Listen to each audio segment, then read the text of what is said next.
আল্লাহ পাক রব্বুল আলামিন বলেন, আমার ইবাদতের পরে তোমরা তোমাদের পিতামাতার ইবাদত করবা। আজকে কি বর্তমানে পিতামাতার ইবাদত আছে? টেডি শাড়ি পরে নারী অন্যকে দেখায় খুবই, টেডি শাড়ি পরে নারী অন্যকে দেখায় খুবই, শয়তানে দেখিয়া বলে ওই নারী আমার ভাবি। আজকে টেডি শাড়ি পইরা টকবক করে মা বোনেরা রাস্তা দিয়ে হাঁটে। বাবা কোথায় থাকে, মা কোথায় থাকে, বাবা কি করে,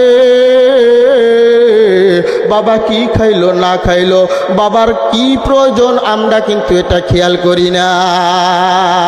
ও সম্মানিত হাজিরিন, এই জন্য আল্লাহ পাক রব্বুল আলামিন বলেন, আমার ইবাদত করার পরে তোমাদের এক নাম্বার ইবাদত হলো তোমার পিতামাতার খেদমত করা।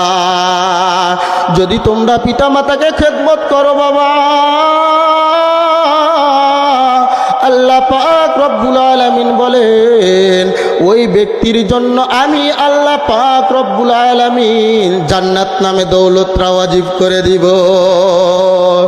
রাসূল সাল্লাল্লাহু আলাইহি সাল্লাম বলেন, যে ব্যক্তি পিতামাতাকে খুশি করলো আর পিতামাতার খেদমত করে গেল, ওই সকল ব্যক্তিদের জন্য জান্নাত মায়ের পায়ের নিচে, বাবার পায়ের নিচে। জান্নাত আমরা মক্কা মদিনায় খালি খুঁজি, কিন্তু নিজের ঘরের ভিতরে যে জান্নাত আছে এটার চিন্তাও করি না, ঠিক না? সম্মানিত হাজিরিন, একটা দৃষ্টান্ত দিলে আপনাদের ভালো বুঝে আসবে। এই জন্য আপনাদের খেদমতে কয়েকটা কথা বলতেছি।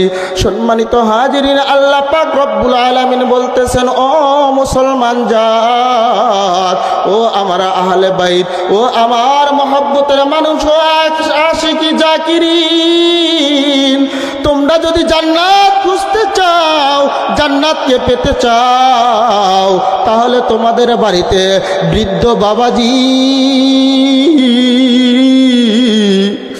বৃদ্ধ মা জননীর পায়ের নিচে খোঁজো। সাহাবায়ে কিরাম আরজ করলেন, ইয়া রাসূলুল্লাহ, জান্নাত মায়ের পায়ের নিচে কেমনে খুঁজবো? নবী আলাইহিস সালাতু ওয়াস সালাম ফরমান, ও আমার সাহাবায়ে কিরাম, যদি তোমরা জান্নাত খুঁজতে যাও, তাহলে পিতা মাতার নিত্য প্রয়োজনীয় জিনিসগুলো মিটাইয়া দাও। সুবহানাল্লাহ। দাদে হাকরা কাবেলিয়াদ শরত নিস্ত, বলকে শরত কুবুলিয়া দাদেওস। এই জন্য কবুল করার মালিককে জবান খুলে বলেন,